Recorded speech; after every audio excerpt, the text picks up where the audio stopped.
Aujourd'hui, nous recevons Alexis Roussel, CEO de la plateforme SBEX, donc une des premières plateformes de négoce de Bitcoin en Suisse romande. Bonjour Alexis Roussel. Bonjour.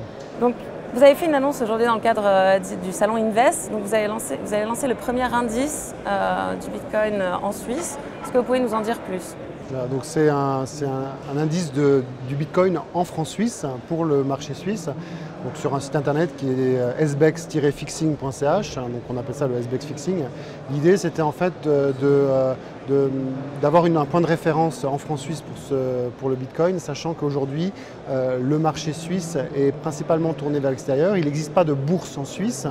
Donc un résident suisse qui voudrait acheter des bitcoins se tourne soit vers des plateformes à l'étranger, soit vers des négociants en Suisse qui eux-mêmes sont tournés vers l'étranger. Donc on a sélectionné un certain nombre de plateformes d'échange, de bourses d'échange en bitcoin dans le monde, qu'utilisent généralement les Suisses, et on en fait une moyenne pondérée et on livre comme ça un prix journalier qui pourrait être utilisé comme référence, on l'espère, par les services fiscaux, notamment à la fin de l'année, lorsqu'il y aura les premières déclarations de Bitcoin aux impôts. D'accord. Dans votre présentation, vous avez également mentionné une des utilités et de crédibilité du Bitcoin, était particulièrement intéressante lorsqu'elle servait un petit peu de refuge finalement quand il y avait certains États qui étaient en difficulté. On a eu l'exemple de la Grèce, de Chypre ou de l'Ukraine. Finalement en Suisse, quelle peut être un peu l'utilité? Parce que c'est quand même un des systèmes les plus stables. Quelle est votre opinion là-dessus? Alors justement, on est dans l'autre sens, donc on est de l'autre côté. C'est qu'en Suisse, on a un système extrêmement stable. Donc une société qui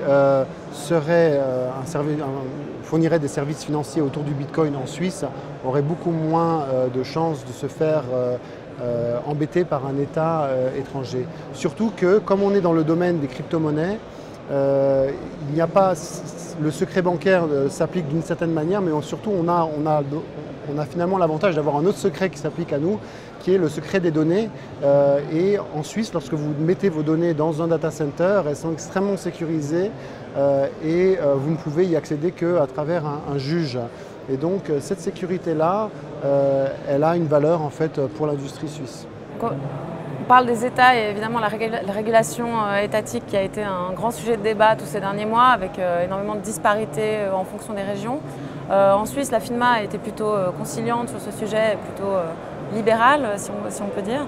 Est-ce qu'on peut imaginer qu'il y a un État qui un jour arrive vraiment à mettre en place un système de contrôle étroit du Bitcoin?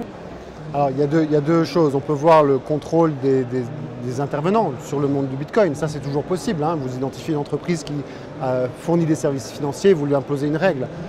Ou alors, vous pouvez faire comme certains États l'ont fait, il y en a 2-3 qui l'ont fait, où on interdit complètement le Bitcoin, en espérant, eux, ils espèrent en fait mettre leur propre crypto-monnaie.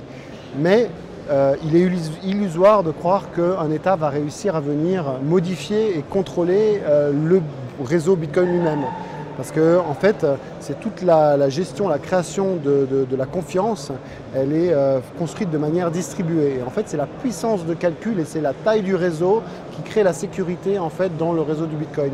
Et pour un État qui aurait envie de venir perturber cela d'une manière ou d'une autre, les coûts d'investissement seraient tels que c'est juste pas intéressant pour eux actuellement de le faire. Et en plus, ils pourraient le faire que sur une toute petite période de quelques minutes et ensuite la communauté reprendrait le dessus. Donc c'est peine perdue. D'accord.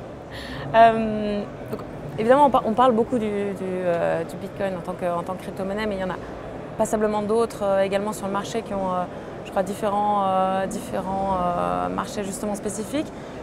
Comment vous voyez un petit peu l'évolution de ces crypto-monnaies? Est-ce que le Bitcoin va finalement devenir une sorte de monopole qu'il est déjà un petit peu maintenant? Ou est-ce qu'au contraire, on va avoir une émergence de divers acteurs qui vont prendre de plus en plus de parts de marché? Quelle est un petit peu votre opinion? Bon, je pense que le Bitcoin, vu le nombre d'investissements qui a eu lieu actuellement dans le Bitcoin, va rester une sorte de référence mondiale. Aujourd'hui, elle est déjà en fait une référence par rapport aux autres monnaies cryptographiques. Donc si vous achetez des Litecoin ou des Dogecoin ou toute autre monnaie, elle sera toujours évaluée en Bitcoin. Maintenant, c'est vrai que les autres monnaies cryptographiques, elles ont d'autres fonctions aussi. Elles auront des fonctions d'enregistrement de noms, de contrats, de smart contracts et des fonctions très très avancées. Donc, les usages de ces autres crypto-monnaies vont se développer. Le Bitcoin étant la monnaie la plus simple, mais donc aussi la plus facilement sécurisable, et donc va conserver un petit peu ce rôle d'or numérique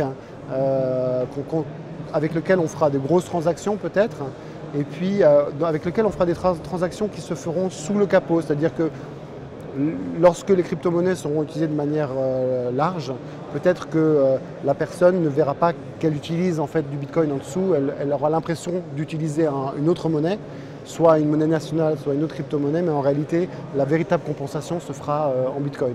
Il y a plusieurs modèles qui sont possibles. D'accord, très bien. Merci Alexis Roussel. Mais de rien.